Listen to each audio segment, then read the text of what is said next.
எல்லா அம்மாமாருமே தனக்குன்னு எதுவுமே செஞ்சுக்க மாட்டாங்க. பெத்த பிள்ளைகளுக்காக மட்டும்தான் செய்வாங்க. அந்த மாரி நான் தனியா போகச்சொல்ல பயந்த ஒரே விஷயம், எங்க அம்மா அவங்களுக்குன்னு எதுவுமே செஞ்சு சாப்பிட மாட்டாங்க அப்படிங்கிற ஒரே ஒரு பயத்தோட தான் போனேன்.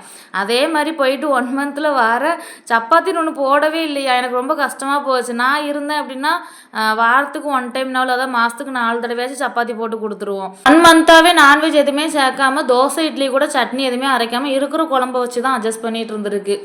இதெல்லாம் தெரிஞ்ச விஷயம் தானா, அதனால பெருசா ஒண்ணும் தெரியல எனக்கு. சரி இன்னைக்காவது சப்பாத்தி போட்டு குடுப்போம்னு தான் ஸ்டார்ட் பண்ணேன். ஆனா, அந்த சப்பாத்தி போடுறதுக்குள்ள எங்க அம்மா பழைய சோத்த வச்சு சாப்பிட்டுட்டு இருக்கு. "எதுக்கும்மா பழைய சோத்த வச்சு சாப்பிடுற? உனக்காக தானே சப்பாத்தியே போடுறேன்" அப்படின்னா, "இல்ல, இல்ல நீங்கலாம் இருக்கீங்களா, நீங்க சப்பாத்தி சாப்பிடுங்க. அம்மா பழைய சோத்த வச்சு சாப்பிடுறேங்கு." இதுக்கு எதுக்கு நான் சப்பாத்தி போடணும்னு எனக்கே தெரியல. லாஸ்ட்ல 2 சப்பாத்தி மட்டும் வலுக்கட்டாயமா கொடுத்து சாப்பிட சொன்னா, அந்த 2 சப்பாத்தி மட்டும் சாப்பிட்டுச்சு. அவ்வளோதான். அந்த 2 சப்பாத்திக்காக தான் நான் உட்காந்து எல்லாத்துக்கும் உட்காந்து சப்பாத்தி போட்டுருக்கேன்.